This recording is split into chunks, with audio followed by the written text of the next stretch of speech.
The hype is on, darling. So ngayong araw nga, ipinuntahan namin ang nagva-viral online. May bagong tourist spot daw sa Sibalam Antique. Ma-check nga? So tama pala ang chismis. Perfect sa outing. Yung ligong-ligo ka na pero wala kang budget? Check na check! Go na para mapalitan mo ng profile pic mo. At baka mahanap mo na ang papa mo. Perfect siya sa photoshoot, pang birthday or pang prenup. Parang simple lang sa malayo pero bongga pala pag malapitan. Marami palang maliliit na falls dito. Malawak ang space kaya maraming pagpepwestuhan. Ayan nga't paggabi na pero marami pa rin ang nagiinuman.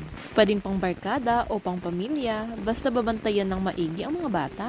Huwag ring magtutulakan baka magkasakitan. At laging tatandaan ang ating basura ay huwag iiwan. Babaan nyo din ang expectations nyo dahil hindi developed sa ang lugar na to. So bawal talaga ang maaarte dito. More on picnic at perfect kung nature ang gusto mo. Huwag ring kalimutang magdala ng damit dahil alam kong marupok ka pag ikay pinilit. Talaga nga namang maengganyo kang maligo dyan kapag mainit. Oh, ano pang hinihintay mo? Gora na sa galaan na pamasahe lang, sapat na.